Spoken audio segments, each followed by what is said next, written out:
Сьогодні ми їдемо в селище Антоніни, це Хмельницька область. Насправді про Антоніни знають не дуже багато в Україні. Але інформація про це селище вже понад 100 років зберігається, знаєте де? В Британському національному музеї в Лондоні. Понад 100 років там зберігають череп коня, який був вирощений в Антонінах. Чого він там опинився і чого його там взагалі зберігають, зараз вам розповім. Ось фото цього коня. Сковороника називають ідеальним конем. Він настільки крутий, що його навіть окремо знімали на кінокамеру 100 років тому. Завдяки своїм першокласним характеристикам – формі голови, довжині шиї, пропорції тіла – він став взірцевим жеребцем, на якого і досі рівняються досвідчені конезаводчики. Потомство сковороника цінувалося в усьому світі. Аристократи записувалися в черги для того, щоб придбати його дітей. Я знайшов інформацію, що за сковороника багатії пропонували $250 тисяч. Це на початку ХХ століття. Якщо перекласти це на сьогоднішні гроші, інфляція і так далі, різниця приблизно в 20 разів. Тобто сьогодні це сума $5 мільйонів. Сама ця доба, початок ХХ століття, це часи, коли багаті люди захоплювалися цим кінним спортом. І вони, звісно, полювали за крутими скакунами і переважно тоді їздили за ними на Близький Схід. Ви, напевно, чули, які скакуни найкращі, арабські скакуни найкращі. Але за цим конем ці багатії чогось поїхали сюди, в українську глибинку. Сучасні Антоніни здаються звичайним українським селищем з невеличкими будинками, охайними вулицями та центральною площею, де зупиняються автобуси і торгують місцеві. Але пройшовши трохи вглиб, Антоніни розкриваються зовсім з іншої сторони. Перше, що впадає в око, це 6 старовинних колон, які стоять на вході до місцевого футбольного поля. На центральних колонах зображено герб родини Потоцьких. Юзеф Потоцький – один з найбагатших магнатів свого часу. Син польного гетьмана Коронного, сучасними словами, син міністра оборони Польщі. У спадок він отримав не тільки статус, але й великі кошти, які використав максимально правильно. Він вчасно вловив тренд і вклався у виробництво цукру. Розбудував на волинських землях 2 потужні цукроварні, які працювали за новітніми на той час технологіями. Завдяки продажу цукру, який тоді коштував дорожче за м'ясо, Потоцький швидко примножив свій капітал.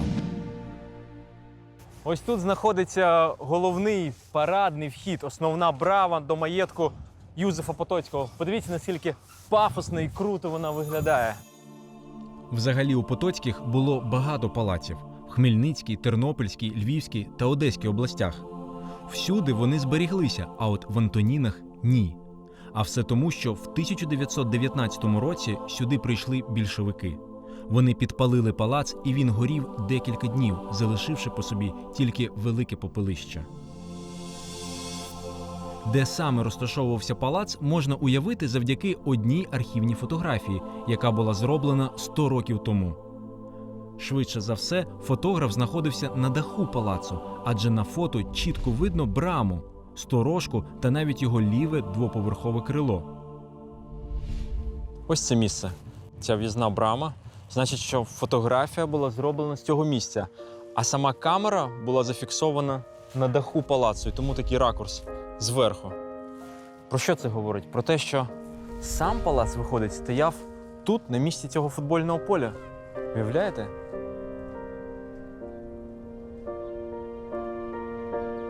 Давайте перенесемося на 100 років назад. Це мій улюблений момент, коли відбувається справжня магія.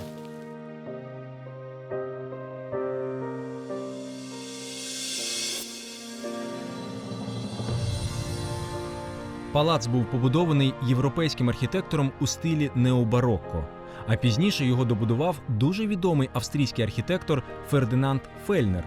Саме Фельнер став автором Одеського оперного театру, який і досі є візитівкою цього міста.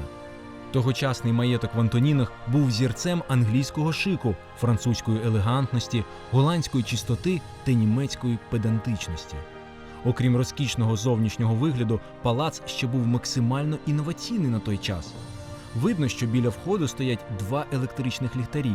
Тоді мало хто міг собі дозволити провести електрику.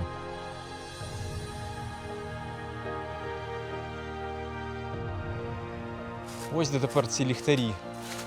Облізлі. Але все ж таки самі гарні, як і колись. Колись вони прикрашали парадний вхід палацу Юзефа Потоцького, а тепер бачите, куди їх пристосували за радянську добу. Стоять і підпирають балкон будівлі Антонінське рибне господарство, рибгосп. З цими ліхтарями і взагалі з електрикою дуже цікава історія пов'язана, тому що Юзеф Потоцький насправді збудував цілу електростанцію тут в Антонінах для того, щоб можна було провести електрику і мати такі добрі умови в своєму палаці. І ця будівля електростанції, вона досі тут в Антонінах лишилася. Ми зараз вам її покажемо. І більше того, не тільки електрика була в Антонінах на початку ХХ століття. Цікаво, що на цьому рубежі між 19 і 20 століттям Юзеф Потоцький протягує сюди телефонну лінію. А телефонна лінія – це взагалі було щось неймовірне тоді, тому що я десь читав, що взагалі телефон, наприклад, в російського імператора, в Миколи II, з'явився тільки в 1903 році. А тут він з'явився, виходить, на кілька років раніше.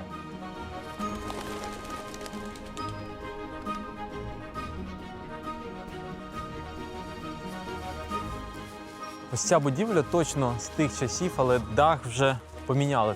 В цій будівлі в часи Юзефа Потоцького жив каретний, тобто людина, яка доглядала за каретами. Тому що от там трошки далі збереглися будівля так звана возова, де ці карети паркувалися, а тут жив зав гаражу. Людина, яка доглядала за каретами. Можливо, ми спробуємо потрапити туди всередину і подивитися, що там є. Кілька кімнат, тут важко зрозуміти, яке пристосування вони мали в часи Потоцького, але в радянську добу, те, що нам розказали тут на місці, в цьому приміщенні було щось на кшталт. Тут була спортивна школа, неподалік були змагання, і коли діти приїжджали з інших областей, то вони розселялися. Тут це був такий, як дитячий гуртожиток. Але бачите, навіть деякі елементи, що цікаво, залишилися, це точно з часів Потоцького. Оця ліпнина на горі просто дивовижна. І вона, насправді, більше за все говорить про те, що навіть будинок управляючого каретами був дуже розкішний. Взагалі про Потоцького розповідають, що він дуже любив оцю показну розкіш. Була така одна історія, що він навіть в своєму палаці наказав будівельникам викласти підлогу золотими монетами. Не просто золотими монетами, отак знаєте, там орлом чи решкою догори, а покласти їх на ребро. Це, я не знаю, скільки потрібно було монет, щоб вкласти їх так на ребро. Коли все це порахували, звісно, що сказали, що ні. Це дуже дорого навіть для Потоцького. Також в палаці була одна з найбільших бібліотек Польщі. Вона налічувала понад 20 тисяч томів. Кожен із гостей міг обрати там собі книгу до смаку та усамітнитися на одному із затишних крісел. Початок ХХ століття – це такий час швидкого технологічного прогресу. І тоді з'являлося дуже багато нових речей. І Юзеф Потоцький, як людина, яка любила не тільки заробляти гроші, але й витрачати, одразу хотіла собі придбати всі новинки, які тоді з'являлися в світі. Наприклад, Юзеф Потоцький в 1901 році купує автомобіль Італа. Це один з перших швидкісних автомобілів світу. Він був дуже крутий. І він роз'їжджав тут прямо по цих вулицях. Місцеві, звісно, були просто шоковані. Цей автомобіль справив на них справжній фурор. Згодом Потоцький взагалі дуже захопився цим автоспортом. Він купував собі нові машини. І на початку ХХ століття в нього було вже 9 автомобілів. Просто так їх не поставиш під відкритим небом, вони псуються, тому що вони відкриті. Для них потрібно збудувати гараж. Ось цей гараж. Подивіться, який він крутий. В цій будівлі тоді стояв весь автопарк Юзефа Потоцького. А зараз тут селищна рада Антонін. На архівному фото видно в'їзні ворота в гараж на першому поверсі. Зараз їх обклали цеглою і поробили замість воріт вікна. Але на сторічній фотографії є дещо, що привертає увагу навіть більше, ніж гараж. А саме літак, який вдалося вловити фотографу. Оця історія з літаком, в ній весь Потоцький, тому що він настільки запалювався швидко чимось новим, що це просто дивує. От в 1911 році Потоцький поїхав в Варшаву і там вперше пролетів на літаку. І з того часу, в буквальному розумінні, він просто запалився цією авіацією. І тому, коли написав його друг Еммануель Малинський, теж грав і сказав: слухай, я буду пролітати на літаку над твоїми маєтками. Звісно, що Юзеф Потоцький одразу сказав: прилітай до мене.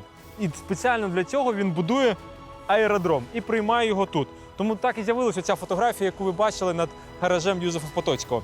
Звісно, що в усіх цих карколомних захопленнях Юзефа Потоцького підтримувала його дружина Гелена. І про це ми розповім вам трошки далі. Враховуючи амбіції Потоцького, не дивно, що в дружини він обрав собі не просто аристократку, а спадкоємицю королівського роду – принцесу Хелену з Радзивілів. Він познайомився з нею на весіллі свого брата в Берліні та згодом запропонував руку та серце. Їхній шлюб був точно не за розрахунком. Потоцький, так само як і Хелена, мав і статус, і гроші. Хочеться вірити, що це було справжнє кохання. Вони ідеально підходили один одному, але, напевно, найдужче їх об'єднала спільна пристрасть – коні та верхова їзда. Хелена навіть після страшного падіння з коня в молодості не полишила свого хобі.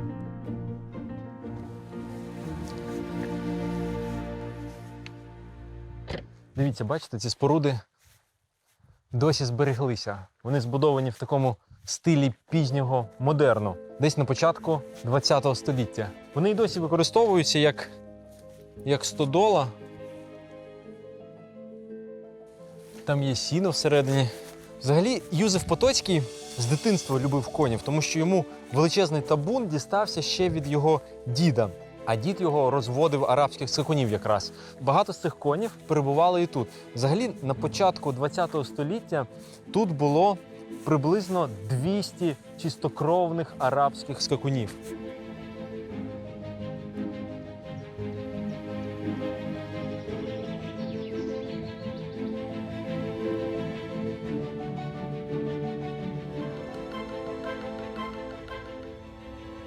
Бачите, цегла, яка відвалилася, тут ще й герб Потоцьких. Це, до речі, початок ХХ століття. Це просто в жахливому стані. Шкода, так що це розвалюється і ці цеглини просто валяються на підлозі.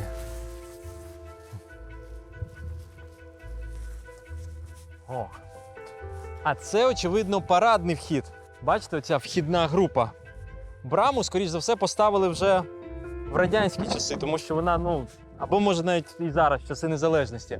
А оце на горі дерев'яні дверцята, на них видно емблему, яка говорить про те, що тут тримали коней. Тому що, пам'ятаєте, коли кінні перегони піднімаються такі грати нагору і коні вистрибують вперед, починають бігти. Ось вони якраз там і намальовані зверху. Це знак, який говорить про те, що ця споруда для того, щоб коні тут перебували в спокої, їм тут було дуже добре.